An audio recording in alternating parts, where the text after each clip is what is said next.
So hello everyone, I'm Nauris from the support team, and today we have to go quickly because there's a lot to talk about. So, Descendants, the function that every one of us has used, has seen, but do we really understand what they do?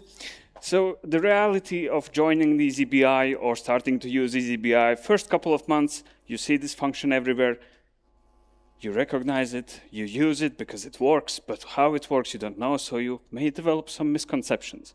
So my goal today is to go step by step, explain what exactly they do, so you can understand how to use them, where to use them, and actually why we use them, because actually they're pretty great. So what you might think what they do, and what they actually do. So you might think that they've filtered issues somehow. They don't filter anything, they don't care. So you might think that they know about a time period, because if you use some months in the report, they know that you're using months. It doesn't know time exists, it doesn't care. You might think it makes your report slow. Aha. It enables you to make your report slow. But by itself, it is not slow, it simply returns a set of members. And that takes milliseconds, sometimes seconds if it's a lot of members, but that's really fast. That's the only job of this function, is to return you a set of members. So you might ask, what's a set? But you might not ask, because Yanis already told you this morning. A set is basically any of the same kind of members. In the Descendants context, it can be all issues. It can be a bunch of weeks. It doesn't have to be the default hierarchy. It can come from other hierarchies as well. Or it can be a single member. A single member surrounded by the curly brackets is a set. But where does the Descendants function get them from? Aha, the hierarchy. eazyBI uses these kinds of hierarchies. This is the best representation of them. Each parent can have several children, but each child can only have one parent. Single parent policy, it's sad, but that's it. And at the top, you always have one top member of the hierarchy, the leader of the hierarchy. And every dimension in eazyBI has a hierarchy. It doesn't matter if it's a big one or a small one. For example, the time dimension has the default hierarchy with years, quarters, months, and days. And, for example, the weekly hierarchy that has years, weeks, and days. So looking at this, you see that both hierarchies that has this all times member. That's the top member of the hierarchy. Everything below the all times member belongs to it. And you see it, the base level consists of days. Two different hierarchies, two different mix of days, but they're actually in the database, there's not two separate tables of days, they're the same days. So hierarchies are actually ways how you can take your members and split them up in different branches. You can organize the days by months, organize them by weeks. Doesn't matter, same days underneath. The hierarchy is what changes how they are sorted. Let's go to the issues hierarchy. The default one has the all issues member at the top, projects, and then issues. And depending on your setup, you may have other issue hierarchies as well. You may define a bunch of them, actually. But let's look at the epic one. So again, it has the all member, all issues by epics. Then it has the projects, then the epics, parents, which contain stories, and then the subtasks. So why is this hierarchy useful? Well, see, the default hierarchy has all issues on the same level. It doesn't matter if you're an epic or a subtask, they all are equal there. And that is good for iteration, but it's not so useful when you want to analyze some data about, okay, how this epic is doing, how much of a budget is accumulated in this epic. So that's why hierarchies are useful, because again, the same set of issues are just, instead of being on one line, they're sorted so they belong to each other. And you can have simple hierarchies, like the priority hierarchy. Only one level, everything is on one level, but still it is a hierarchy because there is this all priorities member at the top, and everything goes from that. So the Descendants function. It actually expects two things from you. The starting point and the level. That's it. Doesn't want anything else, just the starting point and the level. So for example, we say, okay, start here, and return me everything from this level. Simple, right? And it goes, checks the list. Yeah, okay, here you go. These are the members that are descending from this member. It doesn't care about those ones. That's a different family. Only these ones. Okay, but a tricky one. What if you start here and you ask, okay, return me everything from this level? Well, by default, the Descendants function returns the member itself. If you point at the member and it is at the same level, it returns itself. Simple. So, but what if we point at the all member at the top that each hierarchy has? So when you point the Descendants starting point at all level, you actually are able to access everything because everything belongs to the all member. So when you point to a level, for example, the lowest level, you get everything from this level, everything that's in that hierarchy. So how can you use it in eazyBI? You can use a fixed member. Let's ask this specific project, return all the issues. You can use a fixed member from the non-default hierarchy. You can ask, okay, for this epic, I want all the subtasks. And it's important to note here that in order for the Descendants to work and not return you janky results, you should keep both of these from the same hierarchy. The first argument must come from the same hierarchy as the second one. Otherwise, it will sometimes work, but the results will be janky. And the third option, you can use a CurrentMember to point at the starting point to make it a bit more dynamic. But what is a CurrentMember actually? So the CurrentMember is a function that returns the member that is currently in context. You've heard this word a bunch this morning from Ilse. Context works here as well. So you can point it, for example, at the issue dimension. When you point it at issue dimension, by default, it looks at the default hierarchy. You can also point it at non-default hierarchies and also get the CurrentMember that is active from that hierarchy. What does this mean when you use it in a report? So we have here issues and rows, and the issue CurrentMember, for each row, it returns the issue itself, because that is the CurrentMember from the default hierarchy here, the issue itself, nothing more. If you use the parent level, for each row, it will check, okay, this is the parent level here, that's the CurrentMember that's active. But what happens if you don't use the dimension at all? Ilse already explained it. It defaults to the all issues member, the main member. So if the dimension is not used, that's the all member. So CurrentMember is always something. It cannot return nothing. If you point it at a dimension, if you point it at the hierarchy, you always get something. So how does this look in the report? So in eazyBI, we have a bunch of predefined measures like issues created, issues resolved, that you can use and they work straight out of the box. But sometimes you want to make a calculation that relies on several complicated equations, and you cannot get this from predefined measures or from tuples. So you want to iterate through the issues and find the ones and make the calculation on the issues. And in this case, the issue dimension is not used in the report. So the CurrentMember, again, it defaults to the all member, the father, the daddy, the one that has everything below it. So in this case, the starting point is the top member. And how we use it in formulas, we say return everything from this level. So basically, this function gets you all issues that you've imported. That's it. It gives you a set of issues that you have imported. How does this look in a formula? Don't need to pay attention what's written here. Basically, this is the Descendants function. It compiles a set from the two arguments that now you know perfectly how they work. It passes the set to the filter function, and that's where the iteration happens. If the Descendants does this in seconds, the filter function, it may take a while, depending on how large of a set of issues you have. It takes this set, you have a bunch of conditions, it checks each issue, okay, does it apply or not? And then the filter function returns a set of only the relevant issues.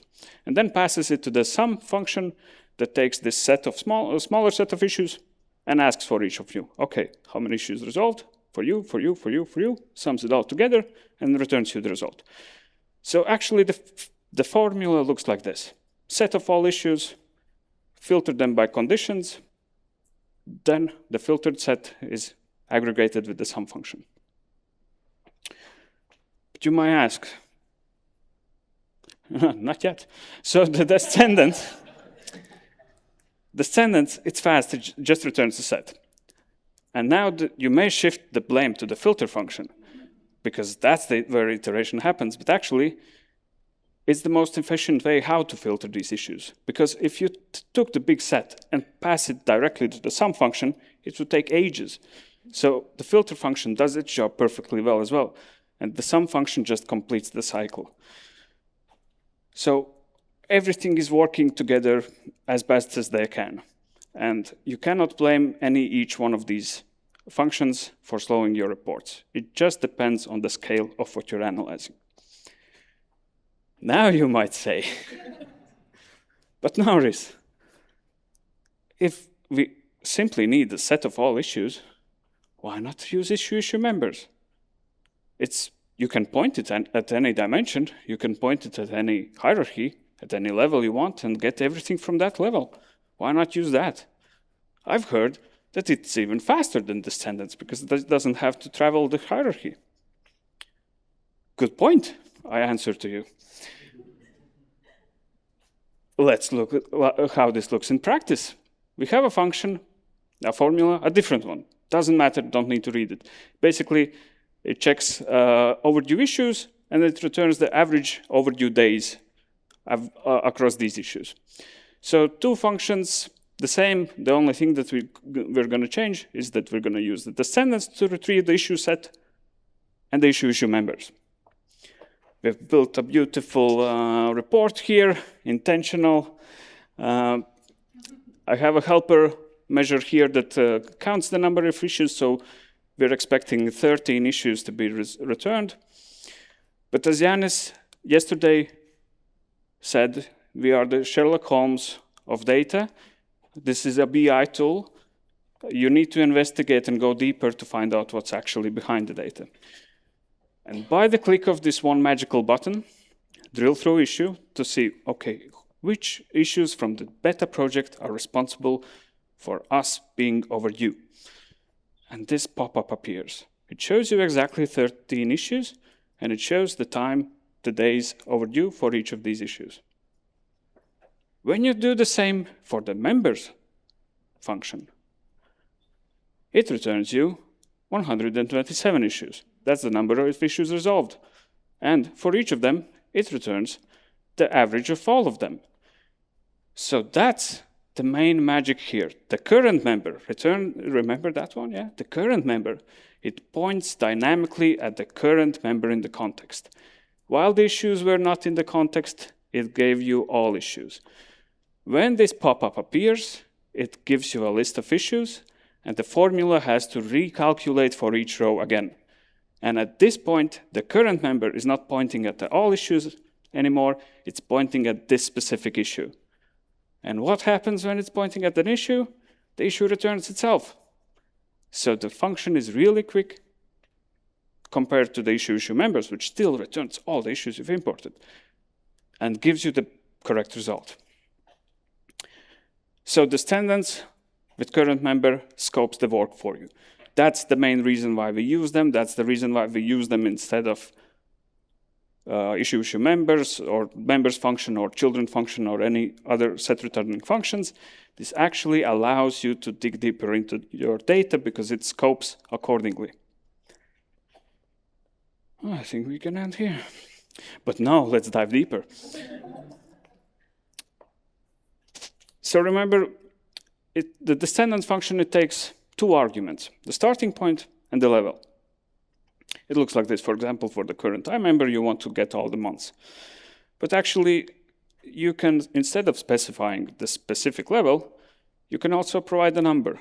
This is how deep you should go in the hierarchy to return the members. Do I have a use case for that? Not exactly. It's a bit more dynamic because depending on the current member, it goes the specific amount of depth. But if you have a use case and you experiment with it, let me know, please. The second thing, for this demonstration, we need to use the epic hierarchy. This is roughly how it looks like. We have the all issues member at the top, we have the project level, we have the epic level, we have the story level, or the parent level, and the subtask level. So remember, Descendants have two arguments, the starting point and the level expression. Well, actually, no, it also have the third argument, the flag argument. It's not described in the documentation, and in a slide later, I'll share. You can take a picture, but for now, let's just quickly look at what these do. So for example, let's say the starting point is alpha, and the level that we expect is the story level, the parent level.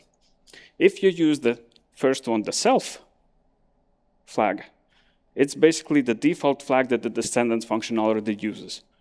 So it doesn't do anything. It simply returns what you are pointing at, or if you're pointing at the same level, it returns itself. You remember the example. The next one is after. So it looks which level did you ask and returns everything below it. In this case, it looks like just one level after, but actually if it goes deeper, it returns a set of everything below the level that you've specified. Before does the same, but other way around. It goes up to the starting point and returns everything up from the level you've specified. But an interesting one is self and after, because this allows you to, for example, ask an epic, okay, return me all of your children and grandchildren in one set. It's sometimes tricky to do that, but with this function and with this function flag, you actually can do that. So it returns the level that you're asking and everything below that level. Yeah, if you want to experiment with other functions, feel free to take a picture. I'll feel free to take some water.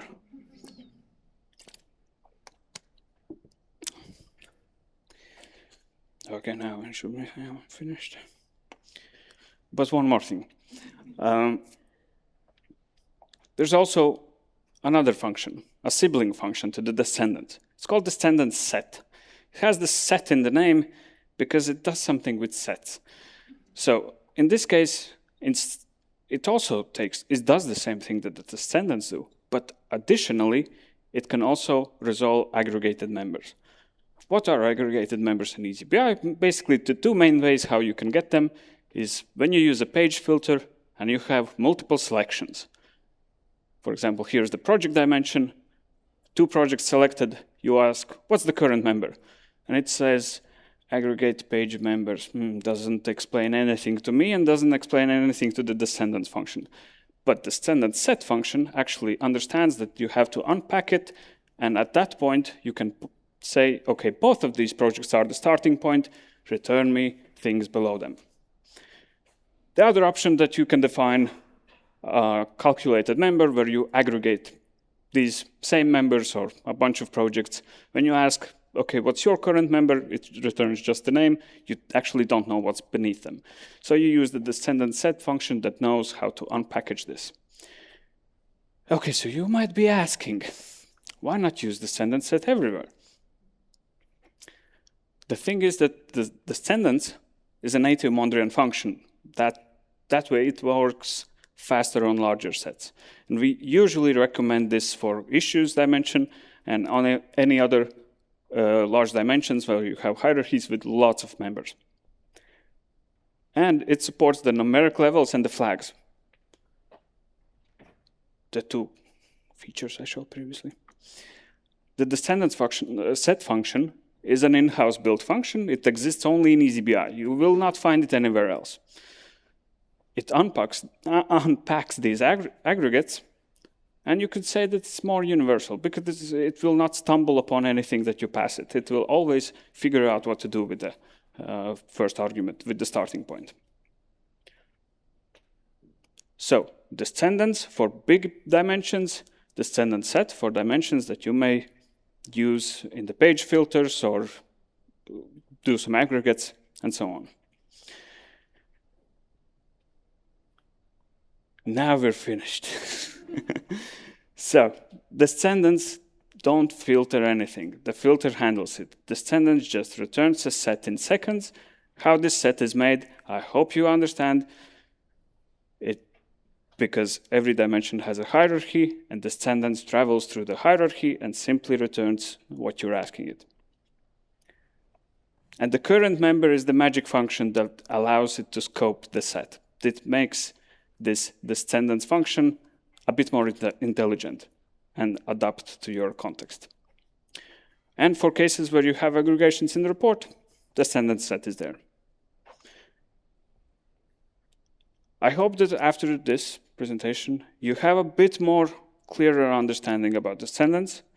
If not, feel free to ask me questions during the break, but thank you.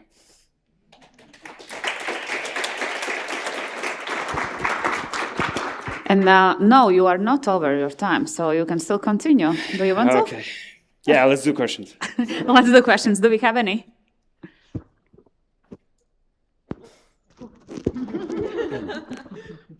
You mentioned that all issues is like a daddy. Yeah. Shouldn't it be more addressed like they, them? Thank you, my mentor, Martins. Always sharing wisdom and always learning from you. You're totally right.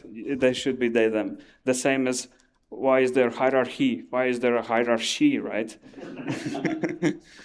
But thank you. Any more questions? Here you go.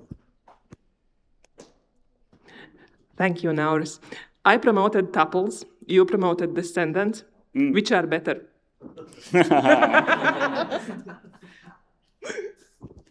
I believe that they coexist in harmony in this beautiful. No, but Descendants, yeah, I didn't mention in this talk, but I was talking about sets. Sets is a list of members, but actually set is a list of organized tuples, and it has to be the same. And tuples are the fastest way how you can achieve things, of course, but sometimes there's these cross joins that you simply cannot make with tuples, so you use Descendants to match for these conditions and find out your results. In eazyBI Cloud, I thank you, Yanis, for the idea. I ran the SQL query to see how many times a Descendants function is used in the report. I will not say the precise number, but it's a couple of hundreds of thousands of times. So the Descendants function is really useful for people, and they're using it, and yeah, I think they can coexist. Thank you. So thanks. Any more questions? Maybe something online? No. So then thanks, Nauris. It was very entertaining. Thank you.